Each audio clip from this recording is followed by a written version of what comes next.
جی السلام علیکم، کیسے ہیں ہم سب لوگ؟ ٹھیک ہیں، امید کرتا ہوں سب ٹھیک ہوں گے۔ جی میں ہوں محمد فیصل یاد اور آپ دیکھ رہے ہیں the famous and great channel. جی آج کا جو ہمارا ٹاپک ہے وہ ہے جی سر آئزیک نیوٹن۔ جی 1643 میں وہ پیدا ہوئے اور 1726 میں ان کی وفات ہوئی۔ ایک انگریزی ریاضی دان، طبیعیات دان اور سائنسدان تھے۔ اس وسیع پیمانے پر اب تک کے سب سے زیادہ بااثر سائنسدانوں میں شمار کیے جاتے ہیں۔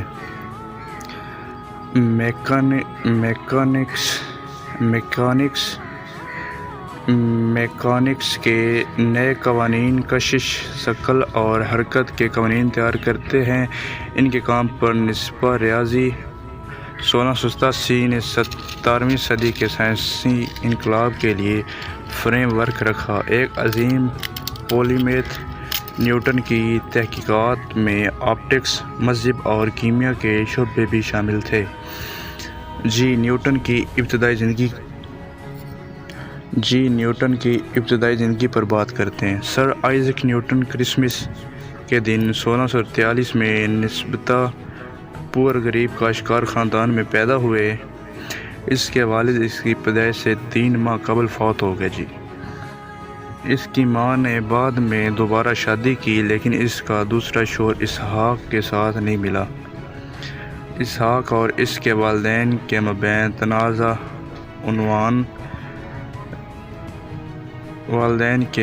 تنازع۔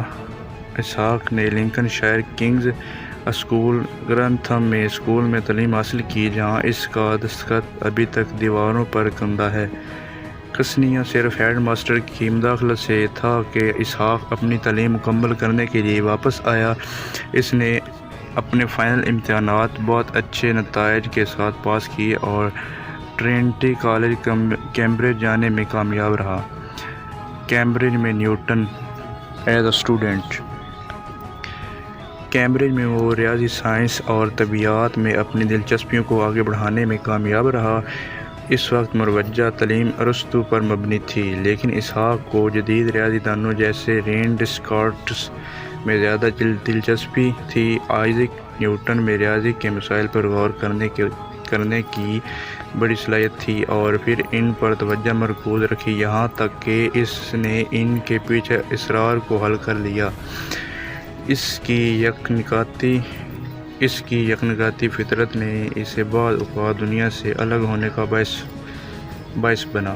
مثال کے طور پر اس کے پاس خواتین کے لیے بہت کم وقت تھا۔ ابتدائی نوعمر رومانس کچھ بھی نہیں آیا اور وہ اپنی پوری زندگی میں اکیلا رہا۔ سر آئزیک نیوٹن کو تاریخ کے عظیم ترین ذہینوں میں شمار کیا جاتا ہے۔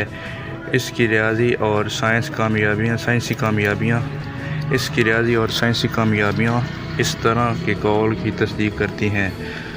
سائنس کے میدان میں ان کے بہت سے کارناموں میں شامل ہیں: کیلکولس کا نظریہ تیار کرنا۔ بدقسمتی سے ایک ہی وقت میں نیوٹن کے طور پر کیلکولس لیبنیز تیار کر رہا تھا۔ جب لیبنیز نے اپنے نتائج شائع کیے تو دونوں افراد کے درمیان تلخ جھگڑا ہوا۔ نیوٹن نے سرقہ کا دعویٰ کیا۔ یہ تلخ جھگڑا 1713 میں لیبنیز کی موت تک جاری رہا۔ جی برطانوی ریاضی دانوں اور براعظم کے درمیان بھی پھیلا ہوا تھا۔ نیوٹن کی ریاضی کی کامیابیاں۔ جی تو بات کرتے ہیں نیوٹن کی ریاضی کی کامیابیوں پر۔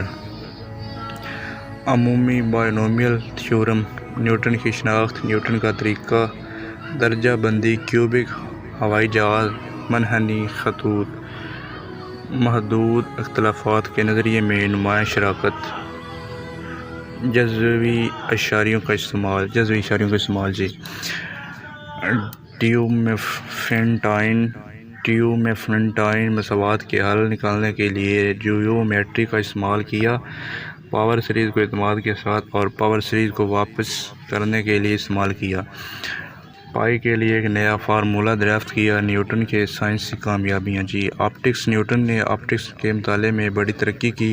خاص طور پر اس نے ایک پرعزم کے ذریعے سفید روشنی کو تقسیم کر کے اسپیکٹرم تیار کیا، دوربین کی ترقی میں نمایاں بہتری لائی، تاہم جب ہاوک نے ان کی نظریات پر تنقید کی، نیوٹن عوامی بحث سے دستبردار ہو گئے۔ اس نے اپنی پوری زندگی میں ہاوک کے خلاف ایک مخالف اور دشمنانہ رویہ اختیار کیا۔ میکینکس اور کشش ثقل۔ اپنی مشہور کتاب پرنسپیا ریاضی میں 1687 میں نیوٹن نے حرکت کے 3 قوانین کی وضاحت کی، جنہوں نے جدید طبیعیات کا فریم ورک رکھا۔ اس میں سیاروں کے حرکات کی وضاحت شامل تھی۔ نیوٹن نے اپیل کے سر پر مارا۔ سر آئزیک نیوٹن کے بارے میں سب سے زیادہ مشہور کہانی یہ ہے کہ کس طرح کشش ثقل کا نظریہ ان کے پاس آیا۔ ایک گرتے ہوئے سیب کے سر پر مارنے کے بعد۔ حقیقت میں نیوٹن اور اس کے دوستوں نے اس کہانی کو بڑھا چڑھا کر پیش کیا ہے۔ بہرحال اس بات کا کافی امکان ہے کہ سیب کو درختوں سے گرتے دیکھ کر اس کے کشش ثقل کے نظریات متاثر ہوئے ہوں۔ نیوٹن کے مذہبی عقائد۔ ایک سائنسدان ہونے کے ساتھ ساتھ نیوٹن نے دراصل مذہبی مسائل کی تحقیقات میں زیادہ وقت صرف کیا اور روزانہ بائبل پڑھتا، اس خدا کا کلام مانتا۔ بہرحال وہ بائبل کی مسیحی تشریحات سے مطمئن نہیں تھا۔ مثال کے طور پر اس نے مقدس تثلیث کے فلسفے کو رد کیا۔ اس کے عقائد ایرینزم میں عیسائی عقائد کے قریب تھے۔ Newton Bible code. نیوٹن ابتدائی چرچ اور بائبل کے انکشاف کے آخری باب سے بھی متوجہ تھا۔ اس نے کئی گھنٹے بائبل پر تھکتے ہوئے خفیہ بائبل کوڈ کو تلاش کرنے کی کوشش کی۔ وہ ایک روسوشین ہونے کی افواہ تھی۔ نیوٹن کے مذہبی عقائد اس وقت شدید شرمندگی کا باعث بن سکتے تھے۔ اس کی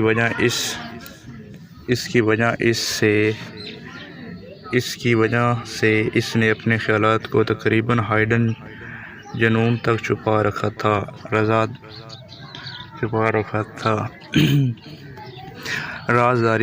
رازداری کی یہ خواہش اس کی فطرت کا حصہ معلوم ہوتی تھی۔ اس کی موت پر ہی اس کا کاغذات کھل گئے۔ بشپ جنہوں نے پہلے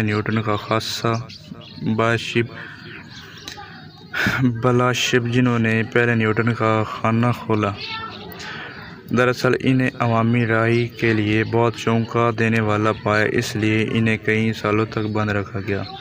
نیوٹن اور کیمیا۔ نیوٹن کو کیمیا میں بھی دلچسپی تھی۔ اس نے بہت سی مرکری کا استعمال کرتے ہوئے بہت سی چیزوں پر تجربہ کیا۔ اس کے خون کے دورے میں پارے کی بہت زیادہ سطحیں اس کی ابتدائی موت اور بعد کی زندگی میں باقاعدگیوں کا باعث بن سکتی ہیں۔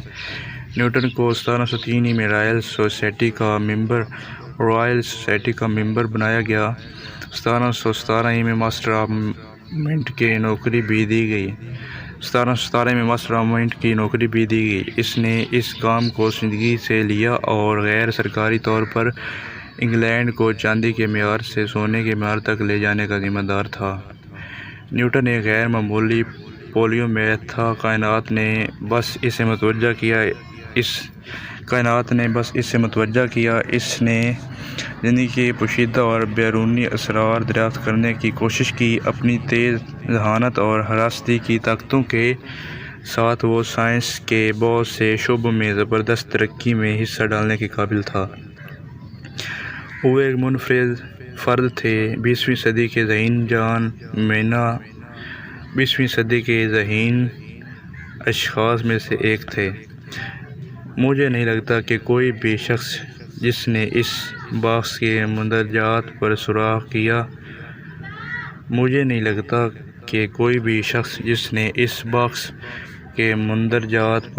کیا ہے جو اس نے آخرکار 1696 میں کیمبرج سے نکلتے وقت پیک کیا تھا، اور جو کہ جزوی طور پر منتشر ہو کر ہمارے پاس آیا، اسے اسی طرح دیکھ سکتا ہے۔ نیوٹن عقل کی عمر کا پہلا نہیں تھا۔ وہ جادوگروں میں سے آخری، بائبلوں اور سومریوں کا آخری عظیم ذہین تھا، جس نے مرئی اور دانشورانہ دنیا کو انہی آنکھوں سے دیکھا جنہوں نے 10,000 سال سے بھی کم عرصہ پہلے ہماری فکری وراثت بنانا شروع کی تھی۔